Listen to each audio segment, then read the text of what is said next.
उसकी मौसी के गांव में घुसा ही था कि जिमी को बहुत तेज प्यास लगी और उसके पापा ने साइड में एक दुकान पर गाड़ी रोक दी। वहां से थोड़ी ही दूर जिमी के पापा को कुछ लोगों की भीड़ दिखी। वो आसपास खड़े लोगों से पूछने लगे कि भीड़ क्यों लगी हुई है। कोई कुछ जवाब देता उससे पहले ही जिमी की नजर भीड़ के बीच में पड़ी एक औरत की लाश पर चली गई। उस लाश को देखते ही जिमी को ऐसा लगा कि कोई परछाई उसे छूकर गुजरी। तभी जिमी का ध्यान सड़क पर पड़ी उस औरत के सजने संवरने के सामान पर गया। उसने सबसे नजरें चुराते हुए वहां से कड़ा उठा लिया। इतनी देर में जिमी के पापा उसे बुलाने लगे। उसने जल्दी से वो कड़ा अपनी पॉकेट में रखा और वहां से चला गया।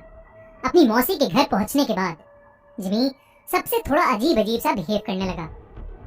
उसके घर वालों को लगा कि वो सड़क पर उस लाश को देखकर बहुत डिस्टर्ब हो गया है, पर जिमी का ध्यान अभी भी उसके पास रखे उस कड़े पर था।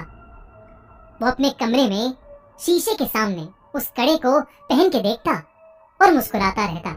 एक दिन जब जिमी अपने कमरे में उस कड़े को पहने खड़ा था तो उसका मन किया कि वो पूरी तरह लड़की बन जाए। वो अपनी कजन रिचा के पास गया और उससे उसके सजने संवरने का सामान मांगने लगा। फिर जिमी अपनी मौसी के कमरे में गया और वहां से उनकी साड़ी और लिपस्टिक उठा के ले आया। वो तैयार हो ही रहा था कि जिमी के पापा उसके कमरे में आ गए। जिमी को देखते ही उसके पापा उसे खूब डांटने लगे। जिमी ने रोते हुए कहा कि वो लड़की बनना चाहता है। ये सुनकर उसके पापा बेहद गुस्से में आ गए और उसे बुरी तरह पीटने लगे और उसका कमरा बाहर से बंद करके चले गए। जिमी अपने कमरे में बैठकर जोर जोर से रोने लगा कि अचानक उसे दीवार पर एक लड़की की परछाई नजर आई।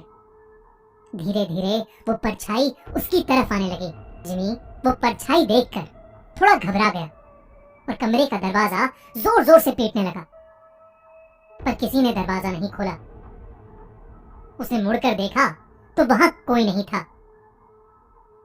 फिर उसके बेड के नीचे से एक अजीब सी आवाज आने लगी, मानो कोई जिमी को पुकार रहा हो। जिमी ने जैसे ही बेड के नीचे देखा, वहां उसी औरत की लाश पड़ी थी जो उस दिन जिमी को सड़क पर दिखी थी।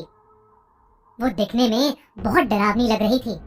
वो औरत उसकी तरफ रेंगते हुए आई और जिमी में समा गई। जिमी वहीं बेहोश हो गया। अगले दिन से जिमी अजीब तरह से बिहेव करने लगा। वो अपनी मौसी की साड़ी पहने रहता, लड़कियों की तरह सजता और संवरता और सबको बोलता कि अब से उसका नाम लक्ष्मी है। कभी एक पल वो जोर जोर से चिल्लाता और सारा घर सर पर उठा लेता, तो कभी वो एक कोने में दुबक कर बैठ जाता और डरा सा सहमा हुआ रोता रहता। एक दिन रोते रोते उसने अपनी माँ से कहा कि वो लक्ष्मी है और उसे हर जगह शैतान नजर आते हैं जो उसे आकर मार देंगे। उसने कहा कि उन शैतानों के पैर उल्टे हैं, दांत खून से सने हुए हैं और लंबे लंबे नाखून हैं जिनसे वो उस पर हमला करना चाहते हैं।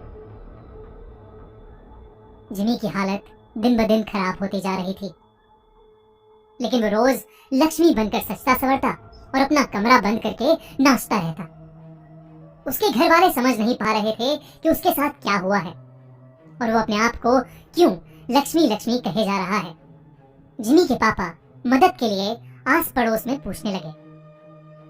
पता करने पर उन्हें मालूम पड़ा कि वो लाश जो उन्होंने उस दिन सड़क पर देखी थी वो और किसी की नहीं बल्कि जोसेफ यानी लक्ष्मी की थी।